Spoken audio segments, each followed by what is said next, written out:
Hi guys, and welcome to Phil's Fitness Show, and today I've got the unbelievable Nick Wickham with me, and we're going to be talking about his lockdown exposure, the pros, the cons, and how he came about dealing with it. So if you're interested to know how he coped with the social media side of things, stay tuned.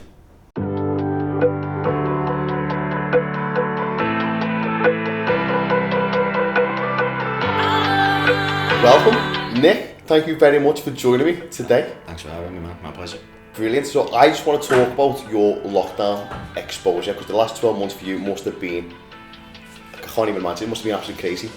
Yeah, it's been a roller coaster to say the least. There's been a whole lot of pros and a whole lot of cons, and the positives outweigh the negatives, don't get me wrong, but it's given me a whole new awareness as to how sour some things can go and how to manage them and how not to manage them. And there's obviously things really kicked off mid to the end of October, and obviously that when all the tiers start to come into place. Yeah, so that's when we got pushed into tier 3. So we were the first, weren't we? Liverpool being the first to get pushed in. But that was due to a lot of credit for yourself as well, there wasn't, for creating that exposure and fighting for gyms to be open.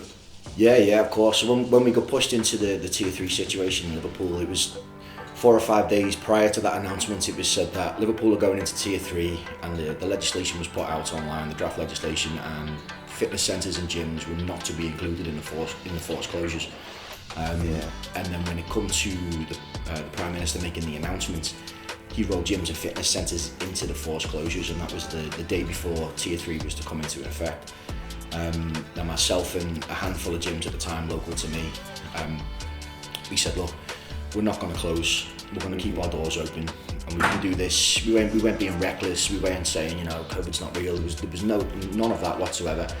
It was, we've got the data here, we've got the draft legislation, there's been an error here at the very least, there's no scientific evidence, there's no literature to support the closing of these facilities at this time, and the impact that's going to have on the physical and mental health of people within these regions is going to be catastrophic, and we can't afford to close these facilities down without being able to justify doing so. So we liaised with the mayors, we liaised with our local MPs. We had all of government's own data, and they published all the data from the track and trace, test and trace system that they had in place. So we knew from government's own data that as an industry, as the fitness sector and sports and games in general, only responsible for 1.7% of the infection rate. 1.7%. I mean, you'll have seen. And how many millions of people turned up to the gyms as well? Well, this is what we coupled that information with. Now, we had our trade body, which is UK Active, they're the trade body for our industry. Now, they log every single gym visit for everyone who's registered with the trade body. So that's obviously all of us, independent gyms, your pure gyms, your JDs, everybody. So we had, between the period of mid-July, when we were allowed to open again, right through to the beginning of October, we'd had 22 million gym visits. 22 million gym visits. 75 confirmed cases. That is unbelievable. So I get the feeling that them stats are ridiculous. They're crazy. So obviously gyms should never ever have been closed, and it's been proven now, which we've been talking about a lot anyway, that being healthy would possibly impact the chance of you surviving COVID if you were to have caught it. So why did the government just go bam? It's as if they weren't bothered, and they just shut it down because they couldn't be bothered looking into the facts and thought, you know what, no, let's just close all of this and we'll forget about it. Yeah, I think it's ignorance more than anything, I think. Yeah. And if you look at the median age of our politicians and the kind of hobbies that they're into, you don't really find them in gyms or fitness centres. And if anything, they've got a private facility at home, and they have one-to-one. They don't see these places like what we call home, and they don't understand what it is that you have inside there. They think back to, say, 60s and 70s, where everything's rusty and just everyone's crammed in, sweating together, and we are decades past that now. And they probably see it like sweat go from machine to machine. They're looking at Rocky movies from the 80s and seeing everybody banded in together, everyone's sweating and all in the same sauna together. Yeah, exactly. They're not seeing what it is today, where you walk into a JD or a Pure or the vast majority of independent gyms, everything is spotless. Yeah, everything 100%. Is spotless, because we are, as an industry, we are hyper aware of bacteria, of being able to spread things. That we were aware of that prior to COVID, but even more so with COVID, and that's why the prevalence, at least in my opinion, that's why the prevalence of COVID within the fitness industry has been so low, because we are spraying things down, we are wiping it down, we have our cleaning rotas. You don't have that same level of cleanliness enforced in the majority of other industries, and that's why we were so low. So that my opinion on why they did that was just pure ignorance. It was, let's get rid of these. Yeah, they couldn't be bothered to look at it. And the disappointing thing is, all they'd had to have done is looked at their own data. This wasn't us arguing against their data. This is us saying, look at your own data. 22 million gym visits and 70 odd cases of COVID. That's crazy. I think the worst thing about it is, like, it's come out recently where it should have come out 9 months ago. Why has it took so long for us to realise that that being healthy will affect possibly COVID cases? Like, if we didn't have an obesity crisis, chances are we wouldn't have been into lockdown in the first place. And then we got the horrendous news of doing the 50% eat out to help out, which was just the most backwards thing. That's even encouraging even more so the obesity side of things with 50% McDonald's. It's a royal kick in the teeth to our industry, to say the very least. And obviously we've had revelations come out in the past sort of 4, 5, 6 weeks about the impact of what inactivity increases your risk of death from COVID by 50%. We have all this, and we have the obesity stats, and we know that 60% of this country is overweight. We know that 30% of them are obese. We know that if you are obese, you are 113% more likely to be hospitalised. Them stats are crazy.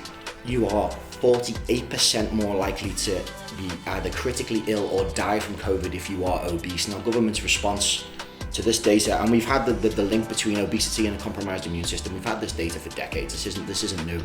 So with this data intact, with all the scientific advisors that we've got, government decides that, right, what we're going to do, we're going to make it illegal to exercise. We're going to spend thousands on putting chained fences around parks, and we're going to give you 50% off McDonald's, the most calorie-dense food you can get, that is cheap enough as it is, but let's make it even easier to get and even easier to buy, and subsidise it with public money, which was 950 million in the end, by the way, which we could have allocated to anything. The NHS, I mean, look, the NHS at this point in the pandemic had 90,000 job vacancies. So where do we allocate our spare £1 billion?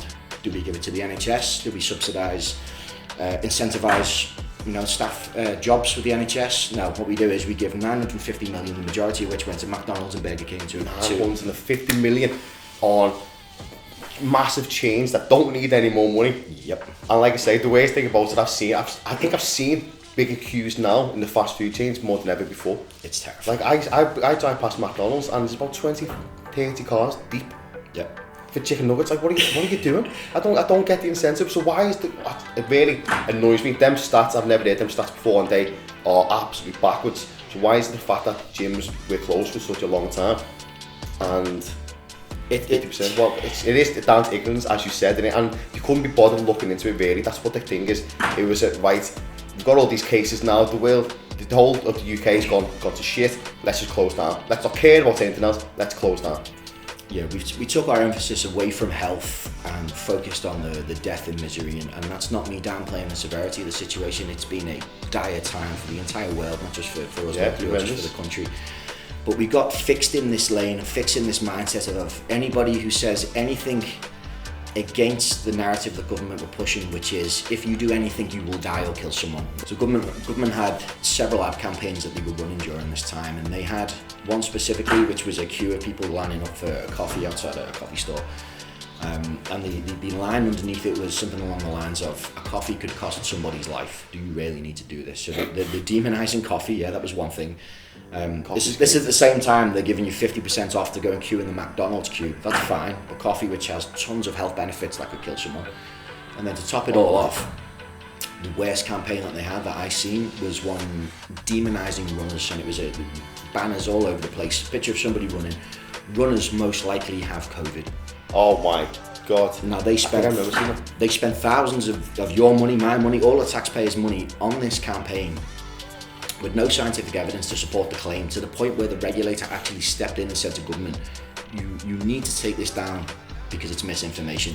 What the government, what did it play at? See, I think as well, part of it, there's obviously been a lot of people thinking COVID's hoax and all that. Like, I don't. COVID's 100% real. I've lost family members.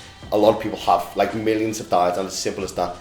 But there's a lot of lack of trust in the government, and you can barely see as to why. You can barely see as to why, because all this absolute rubbish that they've been kind of spouting, it's so stupid. It goes against common sense.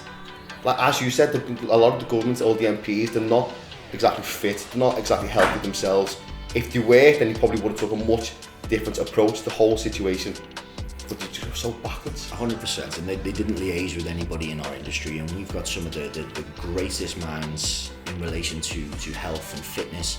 We've got some of the greatest minds in the world within our industry, and no one was consulted. And instead, we've got a health minister that doesn't have a single qualification in anything relative to health, by the way. That is, yeah, I remember you saying that. Calling the shots instead of just coming to somebody, and I'm not referring to myself or yourself, anybody, look in the top tiers of the level of intelligence and experience we've got in our field, and just say, look, how can we do this better? We need your help. Yeah, how can we get people fitter and healthier without, jeopardizing the greater health? And it would have been very easy to do. We could have subsidized any other type of activity, and we could have subsidized healthy food. We could have encouraged people to go out more, even just sit in your back garden and get some vitamin D. Do you know what I mean? We could have encouraged all these things, and not only that, the biggest thing that really gets me is that we pay billions every year for our TV license, and we have the BBC, which is ad-free, and the government can do pretty much what they want with the BBC.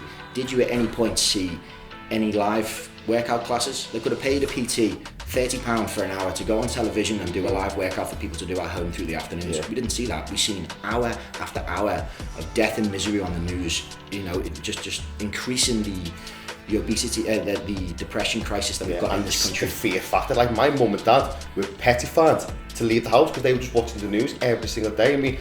And you can see as to why. And I also found that even like small programs like GMTV, they had some stupid people on all the time, and there's never once did they have a little 30 minutes to say, listen, we now know that if you're a healthier person and you are at a reasonable weight, you are much more likely to survive COVID if you caught it. Here's 30 minutes on how you can effectively lose weight, how you can be happy, how you can be healthier.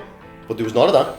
It's all just massive loads of rubbish on the telly all the time. Yeah, and I think the positive that we can take from it, because it has been on government side nothing but negative, and they've let us down, they failed us, dramatically. Yeah. The positive that I take at least is that throughout the crisis, and now towards the end, where people are where the new studies are coming out with in relation to the your cardio health, your weight, and the link between how dangerous COVID can be based on them situations. People are now hyper aware of that, and our industry is now seeing a boom like it hasn't before. So people are more aware.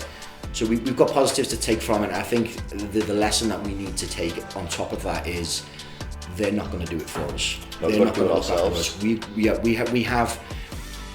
We have the capability and the knowledge to make a difference, which means now more than ever, it's up to us now to take that responsibility and say, right, government are going to fail us on this, and we can either sit and moan about it for another 6 months while national health declines, or we can say, look, we have the ability and we're going to step forward and we're going to make a difference. And we're the ones that are going to bring the nation's health back to where it was a few decades ago, where we were actually, one of the leading countries in the world for everything from economics to general health, and now we're one of the lowest with the US. So it's on us now, I think, and I think that's the positive, is that people are aware of it, and people are coming to people like yourself. Yeah, they're coming to it and they're saying, look, I want to get healthy, and I'm sure you've seen it yourself. I've got guys in the gym who, over the last 4 or 5 years, whenever they've come to me, it's, I want to be lean for summer, I want to bulk, I want to look better in my t-shirts. Now it's, I just want to be healthy. And for the mental side of things as well, that, like, obviously we don't even want to talk about the suicide rates going through the roof the past 12 months because of the gyms being closed down. But when you were talking then about making a stand against the government, you done that, didn't you? You made a stand against the government, and a video went viral because you had armed police coming into the gym. So was that October time? Yeah, that was at the tier system. October the 13th. So we went into a digital lockdown, didn't we, in March, at the beginning of April, 12 months ago. From then, you remained closed. Yes. And then when we reopened at the end of July, you were open. And then when you went to a tier system where we said, right, you got to close again, even though at this point you had all the data to support gyms that they needed to be open with all the cases, you then obviously remained open even though you got told to close. So what happened there? Because I seen the videos of the police in a gym, and you just refused to close. So, but you had all the data to support it, so you had every right to stay open. Yeah, and the reason we closed in the first lockdown, I'll just touch on that real quickly. We closed in the first lockdown because we didn't know what this was. 100%. We had no idea, and the responsible thing to do at that point was to close. Yeah. We've never been reckless. Government say, look, we don't know what this is. Everybody needs to take a step back while we assess, the impact that this is going to have. No problem. closed immediately, didn't think twice about it. Now, coming out the other side of things, and as more and more data was being published, and then we get to October when we know that we're not a risk factor and we know we're part of the solution, not part of the problem. Yeah. So when they say close, we say, no. If you can provide the evidence that we're doing more damage than we are good because we know the good that we do, then we'll close our doors. And if at any point they'd come forward and say, look, here's the literature, here's the data, you're dangerous, we'd close. But at this point, you knew the 22 million, didn't you? Yeah, cases, at this point, we had the data, and they sent police down the day before because they seen our video, and the police said, look, Nick, we don't really want to be here. We're just letting you know that tomorrow, if you do open, we're going to have to come down, we're going to have to give you a fine, whatever else. And we'd be like, gents, not a problem, no problem at all. Next day comes, open the doors, first thing in the morning, 3 police officers come at this point, which, don't get me wrong, they were lovely lads, all top lads. Look, Nick, we're here to give you your first official warning. We'll be back tomorrow to give you the fine. Okay, officers, not a problem. Enjoy your day. They left. 3 hours later, they come back. There's 8 of them. Eight officers from the armed division of Merseyside Police who'd been... What a waste of resources, by the way. Their exact words, by the way. So they've come fully tasered up. And they said, look, I said, what happened to tomorrow, guys? You're meant to be coming back tomorrow to get my first fine. Nick, this isn't our decision. This has come from our boss's boss. We need to shoot you down now. So we're going to have to issue you with this fine, with a £1,000 fine. I said, gents, I'm not asking anybody to leave. I said, if you allow everybody who's in here right now to finish training, and then I'll close afterwards and I'll assess the situation as to whether I'm going to remain open, I can do that. They said, no, Nick, we can't. Everybody needs to leave now. I said, well, with all due respect, I'll take the fine, and we'll go from there. We went on, we spoke for about 15-20 minutes with these officers. I got it all on record. And they said, look, we don't want to be here. We know you're right in what you're doing. This isn't our decision, and that situation could have very quickly gone to us versus the police. Yeah, definitely could have been a bit... It could have, yeah, and we've seen it go that way in other places, and you need to be objective enough to be able to step back and say, right, these officers don't make the law. They're here earning their living to pay, to fund, their kids going to school, their family, the food, whatever it is that they're doing. They're just doing their job. Mm-hmm. And I understand that. And we had some people say, they could have just said, no, well, they couldn't, could they? Because then they'd get sacked, they'd get disciplined, they'd lose their job, and they'd just bring another officer in who would be willing to do that. So it's not fair to say that the police should have done anything differently. So they gave me the £1,000 fine. I said, look, officers, I'm just going to take a quick video of you guys here now, just to document what's happening.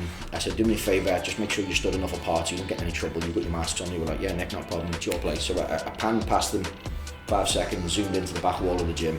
Yeah. Went home, made a quick video, explained the situation, put it online, and within 2 days across Instagram and Facebook there was like 4.5 million views, celebrities everywhere sharing it. My phone was blowing up with every single press outlet, both locally, nationally, globally. Like, everybody wanted to know what was happening here, and that's kind of when everything just took off for you. Yeah, because it was massive, wasn't it? It was massive. But I think at this point as well, everybody really knew deep down in the whole of the UK, gyms needed to stay open, and you were made up. And I was buzzing. I was absolutely buzzing to see you doing it. Think, do you know what? He's my mate, and he's making a stand, and I am proud of that guy, because it's risky. You get a £1,000 fine, and then was it up from there? Did he come back? What happened? Yeah, so this was what was scary about it. So they gave me my first fine, which was £1,000, and I said to him, look, how often can you come back and give me these fines? Because it doubles on every visit, you see. Yeah. It doubles every visit. Very fast. Doubles every visit until it caps at 10,000, but that then can then be issued every 3 hours. So I said to him, I didn't know this at this point, I said, how long can you just walk out and walk back in and fine? He said, be honest, Nick, I don't know. So he phones the legal team, comes back in, he said, Nick, it's every 3 hours and it doubles. So given that we're a 24-hour facility, every 3 hours, once we hit that 10 grand cap, and it's 10 grand every time, you're talking £80,000 a day. So that's madness.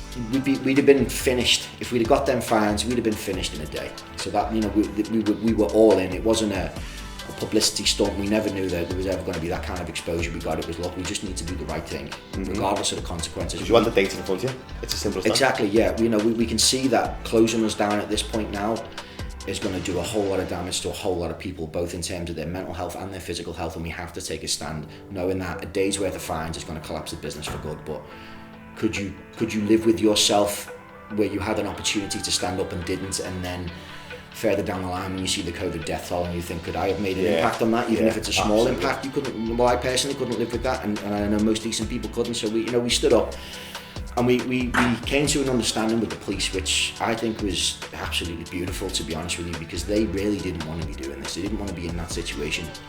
And it got to the point where I said to the officers, this isn't a criminal matter, is it? No, Nick, it's not. I said, so am I saying that you can't force entry? No, Nick, we can't. And it gave me sort of a look. I was like, right, okay. I said, so if the front door's shut, you can't come in. No, Nick, can't. So we closed the front doors and we operated a back door policy because we've got no windows on the ground floor and you can access the back door through a fob system. Yeah. So we had everyone coming in there. We were getting maybe, 15 police visits a day, and they'd come to the back door, they'd put their hand on it, just test it, they'd look up at the camera and go, we're leaving, just to let us know that it was safe. That's brilliant. So like I say, they understood the situation as well, and they're probably putting their own jobs at risk there. They are. To be fair, though, aren't they? That's why they would have got caught out. Yeah. They'd have probably got sacked for that, and I think that's testament to the fact that what we were doing at that time was the right thing to do. And they knew that, and the police are part of our community, and an action like that, like we see in other regions in the country, can divide community and police and can divide everybody, and then you start attacking each other locally, and you forget that the people making the decisions are central. They're not local to us. Yeah. And that's how they've got away with so much, in my opinion, because people are so busy fighting between each other that they're forgetting that the people that make the decisions aren't the people that you're fighting with. Massively. So, exactly. So we had the support of the police, we had the support of our hospital workers who were still in their training. And you know, when that went viral and when we were on the news and I was reciting all the stuff, I'm like, look, here's the stats, here's the situation, here's everybody that's standing with us right now. And it became too difficult for government to ignore at that point because we were on the front page of every newspaper. You were in New York as well, weren't you? New York Times or CNN? Both New York Times, CNN, Russia Today. Like it went completely global, and it was. There was a lot of battles with the press because obviously the first question they want to ask you is, don't you take this serious? Don't you care about people dying? Yeah, well, I remember seeing some of the interviews, and some of them, they got you on board. You were doing the interview, and then you're asking some like quite nasty things to put you on the spot, and that's very difficult because you're live at that point, and you had to say something very, very quick, and that was hard. I can imagine. We had that with Sky, and we had that with Russia Today at one point, and they try. I mean, this is what they do because at the end of the day, their job is to generate clicks. They want advertising revenue. That's what they're not there to report the news. They're there to create revenue. Yeah. Now, when you go live, you don't know what questions they're going to ask, as you say, so you're on the spot, and Sky come at me with something along the lines of, don't you care that there's people dying? And I said, well, no, this is exactly why I'm doing what I'm doing, because I do care about people dying, and I do care about people's health. And if we look at government's data, and if we look at our trade bodies' data, and we look at the decades and decades of literature that we've got, and the link between having a healthy body and a healthy diet and a healthy body weight and your immune system, we know that this action right now is going to cost us lives. And that's why I'm doing what I'm doing. And if you can't, if you struggle with the pressures of being on ITV or talking or anything like that, you could very quickly humiliate you and make you look like a bad person. Absolutely. Very quickly. In seconds. And they tried to demonize us, and whether it was good luck or what, I don't know, but we managed to tackle all of them to the point where any presenter that tried to take that route just ended up looking stupid. Because the difference is you had data, and it's simple as that, and they go in with the point where it's, do you not take this seriously? But hang on a minute, do you? Because you're asking that type of question to a guy who knows gyms are the answer, who's got all the data in front of him to support that, and the mental health side of things with gyms being open as well. So honestly, hats off to you. But when you've done that and then you got this exposure, it then created a little bit of negativity on social media as well. Talk to me a little bit about, because you had the Just Giving page, or GoFundMe page. So the idea behind that was not set up by yourself either, was it? It was set up by one of your friends. But the idea behind it was to support other people who got fined who were coming into the gym. So talk to me about that and what happened there. Yeah, so I think it was maybe the second day of staying open. A friend of mine from across the water from Liverpool actually said, look, I'm setting up a GoFundMe page so you can tackle these fines in court. And I'll be honest with you, I didn't think it was a great idea at the time. I thought no one's going to bother. It looks silly. But I was like, you know what, run with it. If that's what you want to do, run with it. Yeah. Runs with the GoFundMe page. Within 4 days, it was well over 50 grand. Like, people just wanted to support what we were doing. Massive. We put the message out at this point now. We have maybe 70 gyms across Merseyside in a WhatsApp group, and I said, look, anybody gets a fine. If you're standing with us right now, if any one of you gets a fine, it's covered. We're going to use this to cover fighting these fines. The worst case, because you can't technically pay for the fines with money that's raised in a fundraiser, because it violates their terms. but what you can do is use that money to fight it legally. So we said to everybody, look, keep a record of what you get, send it in, and we will make sure that this is taken care of. Now this went on for, the GoFundMe's generating up for about 6 days, and on the 7th day is when we had the announcement that we'd won, we'd beaten the government and they were going to step back, they were going to reverse the legislation. So when they put it into tier 2? No, we're still in tier 3, but they agreed to remove gyms out of the forced closures in tier 3. So tier 3, so you're in tier 3, gyms were open?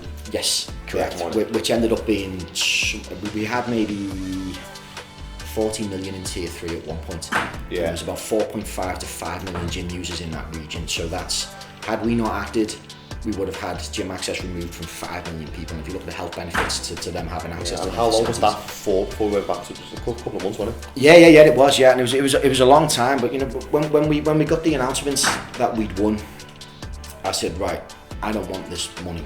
And you know, with as much as people could argue the toss that had been generated to our cause, I could have just pocketed that. Yeah, easy. And I made a video and said, look, I have campaigned for mental health and for our, you know, for justice for our industry.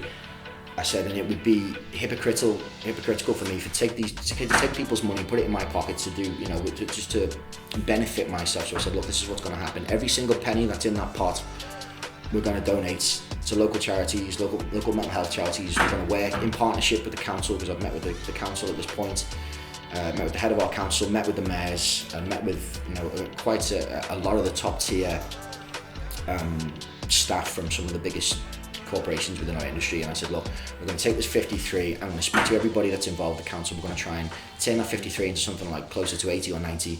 We're going to hold a massive event in Merseyside. We're going to bring in loads of mental health charities from Merseyside, speakers, nutritionists, dietitians, absolutely everybody, and we're going to have this huge event across 3 days, and every single penny of that is going to go towards them charities, and then they can set up some sort of giveaway on the day of information packets and whatever else. Yeah. None of the gyms involved were going to take any of the money whatsoever, because it was our understanding that, look, the fines are going to be dropped now. Yeah. And even if they don't, there was only 4 given out.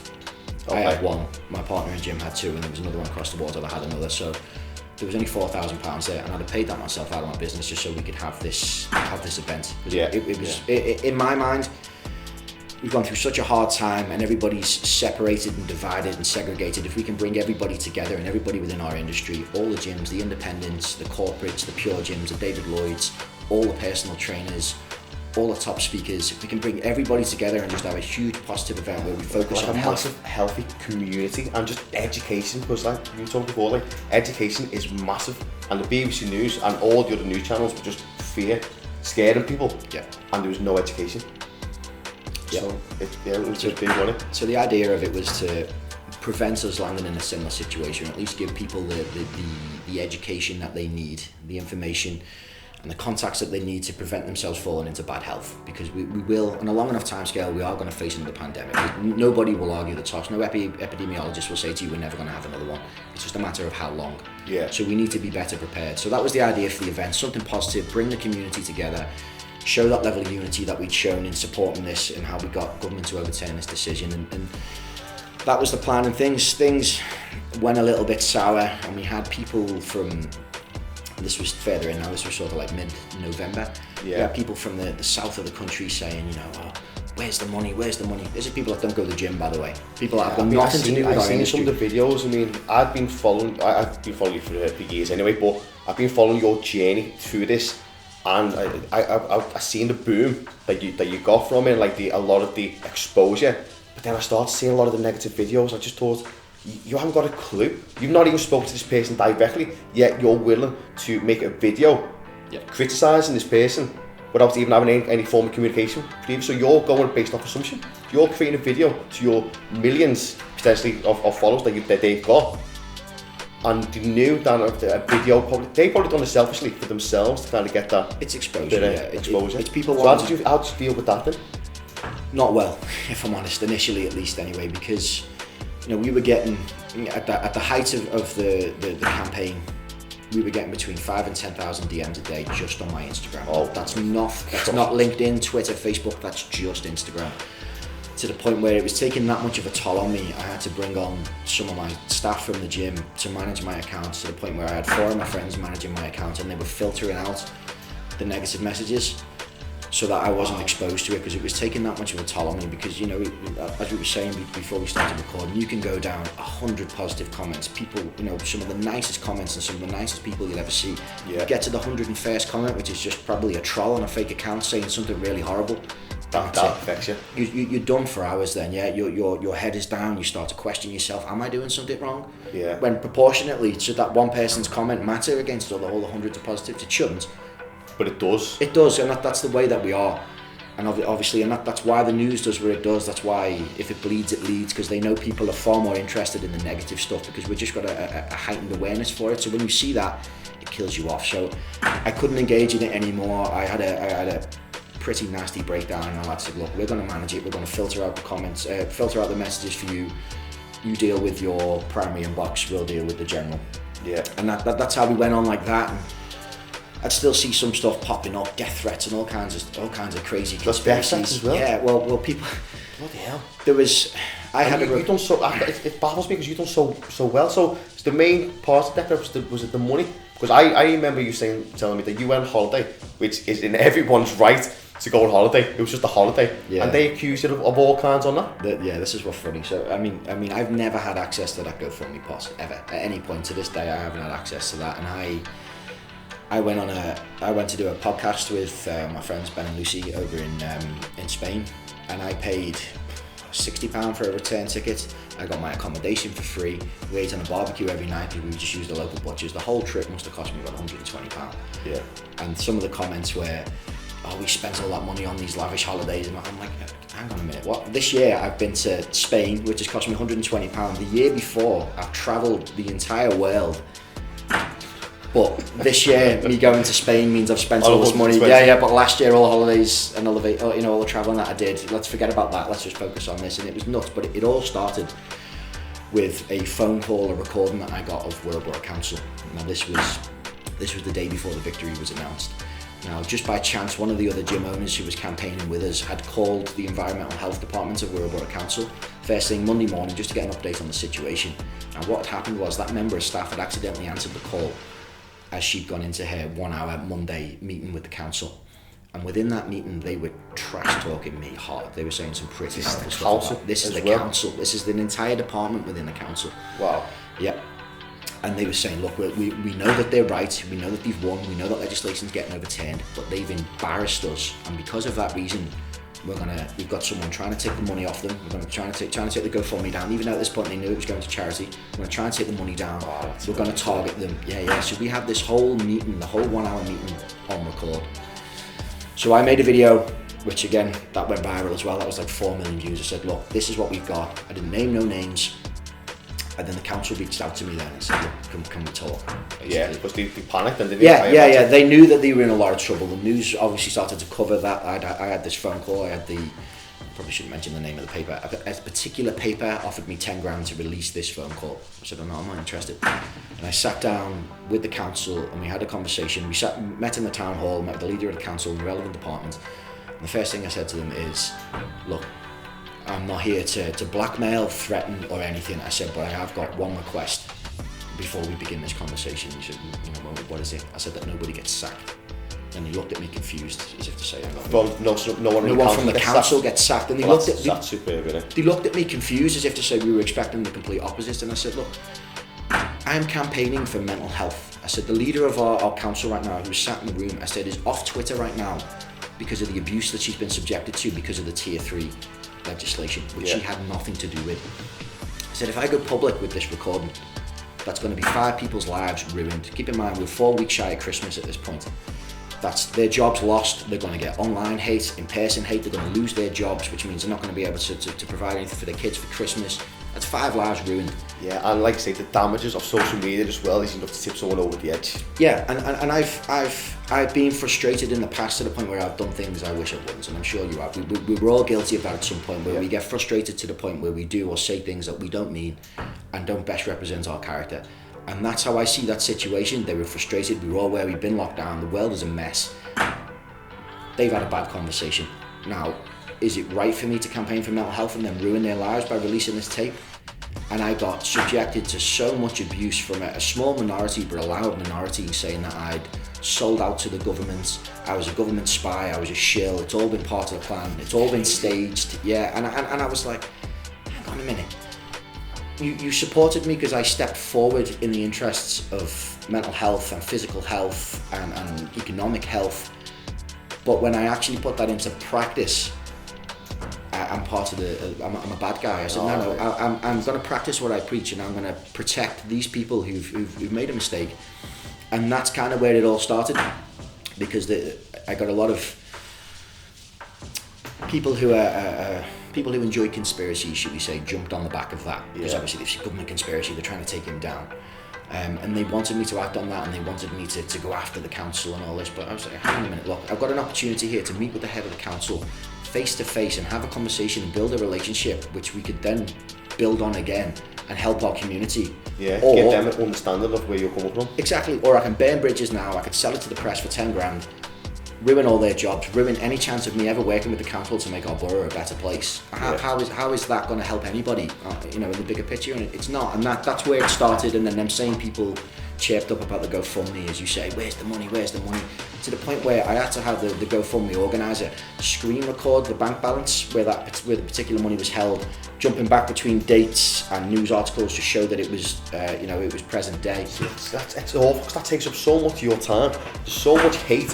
You had hundreds of positive comments, but it's always them little small negative ones that it's nasty. And social media is nasty. I was up mentally then, although you said you didn't cope with it very well.